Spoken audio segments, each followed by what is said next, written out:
अगर कोई अचानक आकर ये दावा करे कि बचपन के जो गहरे घाव होते हैं, जो पुरानी तकलीफें हैं, या जिसे हम लोग मानसिक आघात या ट्रॉमा कहते हैं, बिल्कुल। वो सब असल में बस एक बहुत बड़ा झूठ है। मतलब कोई ये कहे कि हमारा अतीत हमारे आज के फैसलों को बिल्कुल भी कंट्रोल नहीं करता, तो ये बात सुनने में कितनी अजीब लगेगी। जाहिर है ये किसी भी इंसान को अंदर तक झकझोर सकता है, क्योंकि हम तो यही मानते हैं ना कि अतीत ही सब कुछ है। हाँ, मतलब सोच के देखिए, जब हम किसी शारीरिक बीमारी की बात करते हैं तो वहाँ एक तरह की सटीकता होती है। जैसे अगर हाथ की हड्डी टूट जाए तो एक्सरे में वो टूटी हुई सफ़ेद लाइन साफ दिख जाती है। डॉक्टर उस लाइन की ओर इशारा करता है और समस्या पकड़ में आ जाती है। हम्म वो एक ऐसा परिदृश्य है जहाँ सब कुछ स्पष्ट श्रेणियों में बटा होता है। मतलब या तो हड्डी टूटी है या नहीं टूटी है। कारण और परिणाम का ये सीधा सा गणित हमें एक तरह की मानसिक शांति देता है। जी बात। लेकिन जैसे ही हम इंसान के मनोविज्ञान या उसकी चेतना की दुनिया में उतरते हैं ना, वो एक्सरे मशीन अचानक काम करना बंद कर देती है। बिल्कुल, वहाँ चीजें इतनी ब्लैक एंड व्हाइट नहीं होती। तो आज की इस गहराई से की गई चर्चा का मुख्य विषय एक ऐसी ही उलझन को सुलझाना है। हमारे पास जो स्रोत हैं आज, वो इचिरो किशिमी और फुमिताके कोगा की बेहद प्रभावशाली किताब है the courage to be disliked. हाँ, और ये पूरी किताब एल्फ्रेड एडलर के मनोवैज्ञानिक सिद्धांतों पर टिकी हुई है। बिल्कुल। और इसे एक बहुत ही शांत, दार्शनिक और एक बेहद निराश, संशयवादी युवा के बीच एक तीखे संवाद के रूप में लिखा गया है। तो आज हमारा मिशन ये समझना है कि क्या कोई इंसान सचमुच अपनी मर्जी से खुद को बदल सकता है? और क्या इस दुनिया में खुश रहना वाकई इतना आसान है? एडलेरियन मनोविज्ञान को समझना इसलिए भी दिलचस्प है क्योंकि ये सिगमंड फ्रॉइड के उन सिद्धांतों को पूरे तरह से नकार देता है जिन्हें आज के समाज ने एक परम सत्य मान लिया है। मैं आसानी से किसी भी बात पर सहमत नहीं होने वाला। मैं उस युवा की भूमिका निभाने जा रहा हूँ। अरे वाह, मतलब आज काफी तीखे सवाल आने वाले हैं। बिल्कुल।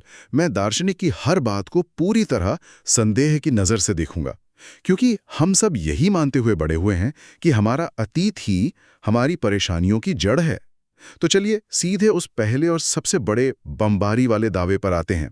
दार्शनिक कहता है कि ट्रॉमा जैसी कोई चीज़ नहीं होती। ये एडलर का सबसे विवादित दावा है।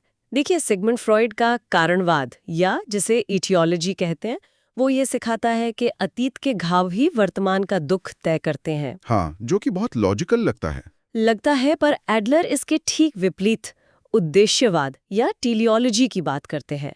उनका कहना है कि हम अपने अतीत के शिकार नहीं हैं, बल्कि हम अपने वर्तमान उद्देश्य के हिसाब से वर्तमान उद्देश्य। हाँ, वर्तमान उद्देश्य के हिसाब से अतीत के अनुभवों को एक मनचाहा आकार दे देते हैं। एक सेकंड, यहीं पर मेरी सबसे बड़ी आपत्ति है। स्रोत में एक बहुत ही ज्वलंत उदाहरण है। उस युवा का एक दोस्त है जो कई सालों से अपने कमरे से बाहर नहीं निकला है। हिचकिकोमोरी, जिसे जापानी में कहते हैं। हाँ, जब भी वो दरवाजा खोलकर बाहर की दुनिया में कदम रखने की कोशिश करता है तो उसे भयंकर घबराहट होती है। उसके हाथ पैर कांपने लगते हैं। अब युवा का सीधा तर्क है कि ये अतीत में हुए किसी दुर्व्यवहार, शायद स्कूल में हुई बुलिंग का नतीजा है। बिल्कुल, फ्रॉइड के हिसाब से यही कारण होना चाहिए। लेकिन वो दार्शनिक बड़ी ही निर्दयता से कहता है कि उस दोस्त ने पहले ही बाहर न निकलने का लक्ष्य तय कर लिया है, और इस लक्ष्य को पूरा करने के लिए वो जानबूझकर ये डर और घबराहट पैदा कर रहा है। मतलब हद है, ये बात पूरी तरह से बेतुकी है। ऊपरी तौर पर देखने पर यह बहुत असंवेदनशील लग सकता है, लेकिन दार्शनिक ये बिल्कुल नहीं कह रहा है कि उस व्यक्ति का डर या उसकी घबराहट नकली है। तो फिर क्या है? वो कोई नाटक नहीं कर रहा है, उसकी धड़कनें सचमुच तेज हो रही हैं। एडलर का तर्क ये है कि इस पूरी प्रक्रिया का क्रम उल्टा है। क्रम उल्टा है मतलब घबराहट के कारण वो कमरे में बंद नहीं है, बल्कि कमरे में सुरक्षित रहने के अपने उद्देश्य को पूरा करने के लिए उसका दिमाग और शरीर वो घबराहट पैदा कर रहा है। अरे ये तो वैसे ही हुआ जैसे किसी को तेज बुखार हो जाए और कोई आके कहे कि तुमने तो ऑफिस से छुट्टी पाने के उद्देश्य से जानबूझकर अपनी बॉडी का तापमान बढ़ा लिया है। मैं समझ रही हूँ आपका इशारा किस तरफ है। क्या ये सीधे तौर पर पीड़ित को ही दोषी ठहराने वाली बात नहीं है? जो इंसान सचमुच मानसिक पीड़ा से गुजर रहा है उसे ही बोल दो कि तुम तो जानबूझकर ये सब कर रहे हो। ये बुखार वाला उदाहरण दिलचस्प है, लेकिन मनोविज्ञान थोड़ा अलग तरीके से काम करता है। अगर हम फ्रॉइड के नियतिवाद को पूरी तरह मान लें तो इसका मतलब ये होगा कि हर वो इंसान जिसके साथ बचपन में बुरा व्यवहार हुआ है उसे आज एक कमरे में बंद हो जाना चाहिए। ये बात तो है, सबके साथ ऐसा नहीं होता। बिल्कुल। कई लोग उसी बुरे अतीत के बावजूद एक सामान्य जीवन जीते हैं। इसका मतलब है कि अतीत कोई तानाशाह नहीं है। वो व्यक्ति बाहर की दुनिया के जोखिमों या अपमान से बचना चाहता है। कमरे में बंद रहना उसका लक्ष्य है और घबराहट उस लक्ष्य तक पहुंचने का एक टूल है, एक उपकरण है। तो आप कह रही हैं कि भावनाएं सिर्फ हमारी जेब में रखे हुए औजार हैं? हाँ, एडलरियन मनोविज्ञान यही कहता है। खैर, स्रोत में क्रोध का भी एक उदाहरण दिया गया है। एक माँ अपनी बेटी पर किसी बात को लेकर आग बबूला हो रही है, जोर जोर से चिल्ला रही है। हाँ, वो टेलीफोन वाला वाकया। बिल्कुल। तभी टेलीफोन बजता है। माँ फोन उठाती है और पता चलता है कि बेटी की स्कूल टीचर का फोन है।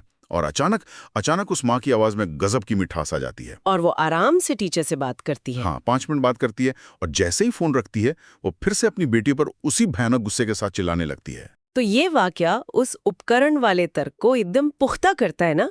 सोचिए, अगर क्रोध सचमुच कोई ऐसी बेकाबू चीज होती जो इंसान के होश उड़ा देती है, तो वो माँ फोन उठने पर अचानक इतनी शांत कैसे हो गई? बात तो सही है। वो तुरंत कंट्रोल में आ गई। सच्चाई ये है कि वो क्रोध के वश में नहीं थी।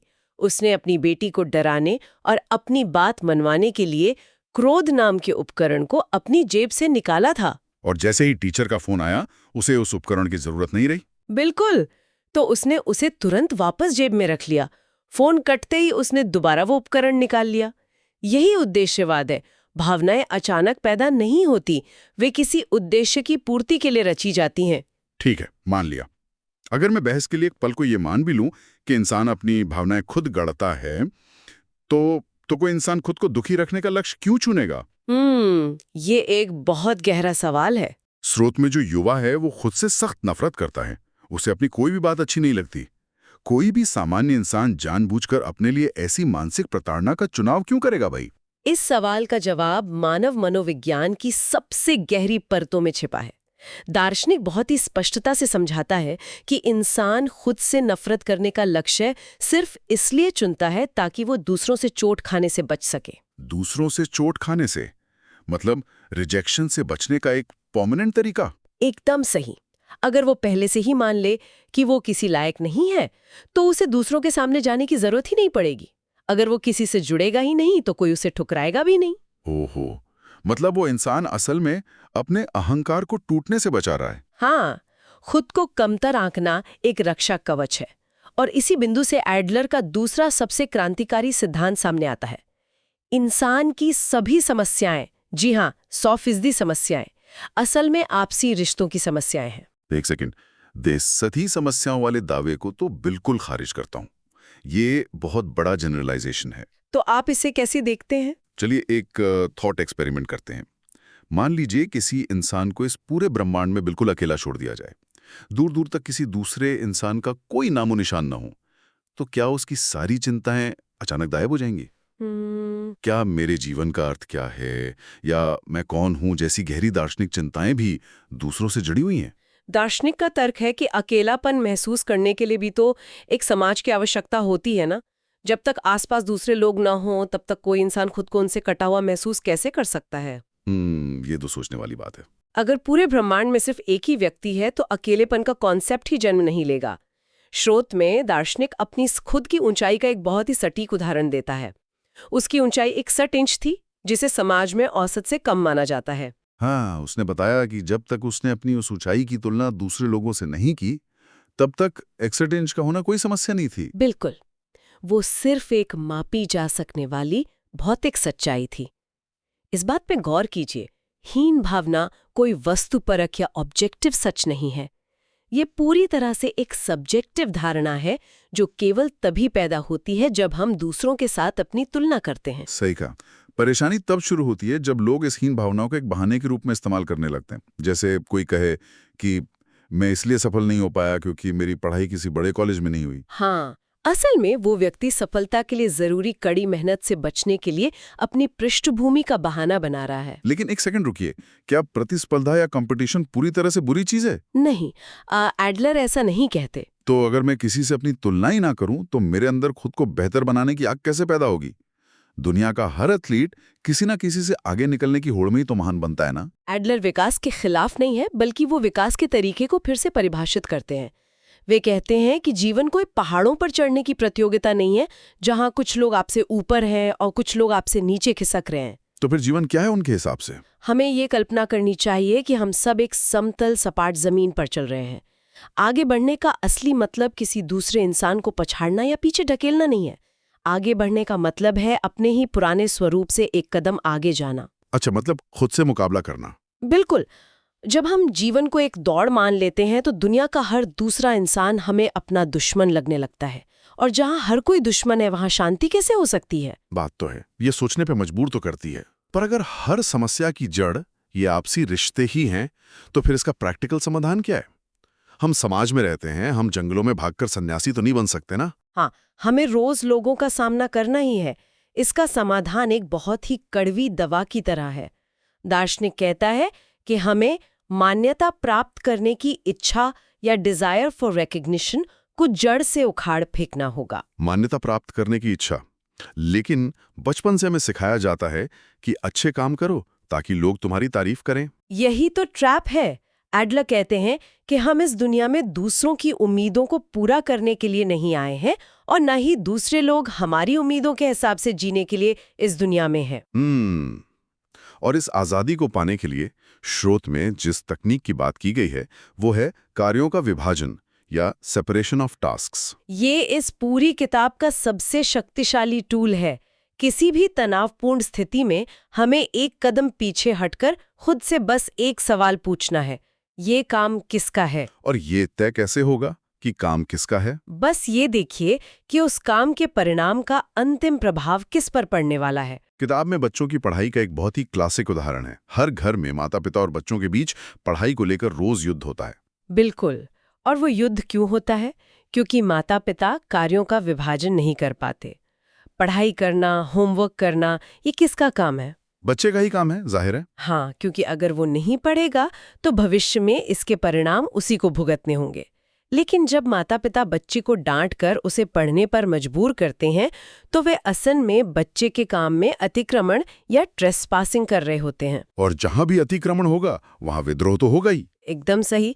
हमें अपने काम और दूसरों के काम के बीच एक बहुत ही स्पष्ट लकीर खींचनी होगी।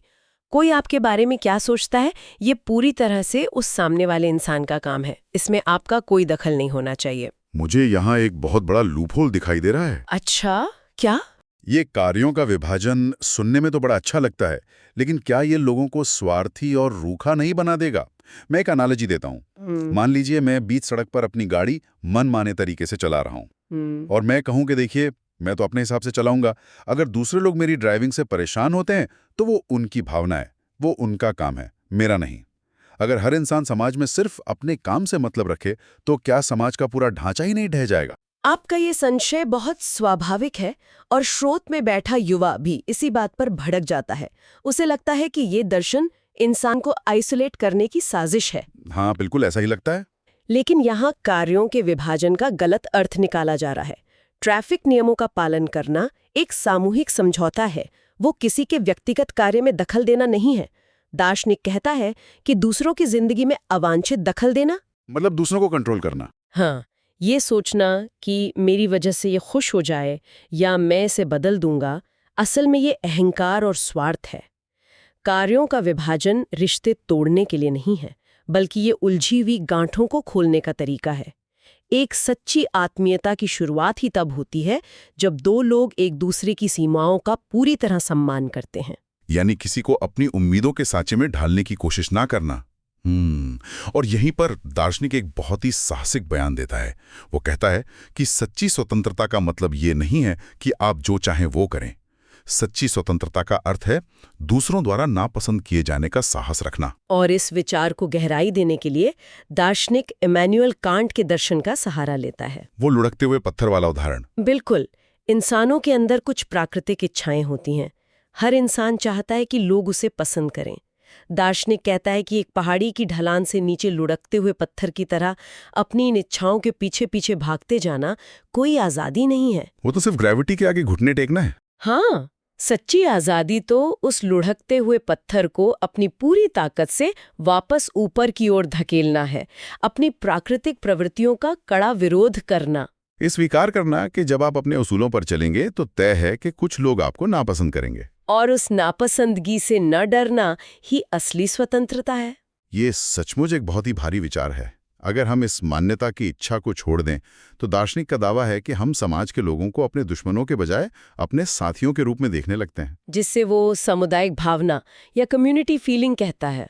लेकिन इसके बाद जीवन को देखने का जो नया नजरिया सामने आता है वो मुझे सबसे ज्यादा परेशान करता है। मुझे वो बिल्कुल भी व्यावहारिक नहीं लगता। आप किस हिस्से की बात कर रहे हैं? जीवन के अर्थ वाले हिस्से की? हाँ यार, जहां दार्शनिक कहता है कि जीवन कोई पहाड़ की चोटी तक पहुंचने की सीधी यात्रा नहीं है। हम अक्सर मानते हैं कि हम एक पहाड़ चढ़ रहे हैं और जब हम चोटी पर पहुंचेंगे तब जाकर हमारा असली जीवन शुरू होगा, काइनेटिक लाइफ जिसे कहते हैं। हाँ, लेकिन दार्शनिक कहता है कि जीवन एक सीधी रेखा नहीं बल्कि छोटे छोटे पलों की एक श्रृंखला है। वो जीवन की तुलना एक नृत्य से करता है। जब हम नाचते हैं तो हमारा लक्ष्य कमरे के एक कोने से दूसरे कोने तक पहुंचना नहीं होता, नाचना ही अपने आप में लक्ष्य होता है। और वो ये भी दावा करता है कि अतीत और भविष्य का कोई अस्तित्व ही नहीं है, जो कुछ भी है वो सिर्फ यहाँ और अभी है। ये जो एनर्जिया का विचार है ये अरस्तू के दर्शन से लिया गया है। इसका सीधा सा मतलब है कि प्रक्रिया ही परिणाम है। जिस पल आप यात्रा कर रहे हैं उसी पल आप अपनी मंजिल पर भी हैं। लेकिन मेरा संशय ये है कि ये बात कागज पर तो बहुत अच्छी लगती है, लेकिन असली दुनिया में क्या इसका मतलब ये है कि किसी भी तरह की करियर प्लानिंग पूरी तरह से समय की बर्बादी है? ऐसा नहीं है। मान लीजिए किसी युवा को दुनिया का बेहतरीन वायलिन वादक बनना है या उसे सुप्रीम कोर्ट का वकील बनना है। इसके लिए उसे 10-15 साल की कड़ी योजना की जरूरत होती है। क्या सिर्फ आज में नाचना एक पूरी तरह से भटका हुआ जीवन नहीं है? आपका ये संशय बहुत ही तार्किक है, लेकिन यहाँ दार्शनिक के कहने का अर्थ ये बिल्कुल नहीं है कि उस वायलिन वादक ने अभ्यास नहीं किया या लक्ष्य नहीं बनाया। तो फिर क्या अर्थ है? दार्शनिक ये कह रहा है कि उस वायलिन वादक के लिए वो हर एक दिन का अभ्यास, वो यहाँ और अभी का पल अपने आप में पूर्ण था। सोचिए, अगर उसका लक्ष्य सिर्फ 10 साल बाद किसी बड़े मंच पर परफॉर्म करना होता और वो ये सोचता रहता कि आज के दिन का कोई मोल नहीं है, और मान लीजिए कि किसी दुर्घटना की वजह से वो कभी उस मंच तक पहुंच ही ना पाए, तो क्या उसका पूरा जीवन व्यर्थ हो गया? अगर वो सिर्फ मंजिल के लिए जी रहा था तो हाँ, उसे अपना जीवन एक असफलता ही लगेगा। लेकिन एनर्जिया के दृष्टिकोण से ऐसा नहीं है। अगर वो हर दिन वायलिन बजाने की प्रक्रिया में पूरी तरह से मग्न था तो उसका जीवन हर पल पूर्ण था, वो हर दिन सफल था। समझ रहा हूं। दार्शनिक कहता है कि भविष्य की चिंता में या अतीत के पछतावे में उलझकर अपने आज को नजरअंदाज कर देना जीवन का सबसे बड़ा झूठ है। अतीत के बारे में सोचना असल में वर्तमान से भागने का एक बहाना है। तो अगर हम इस पूरी लंबी बहस के धागों को समेटें तो निष्कर्ष क्या निकलता है?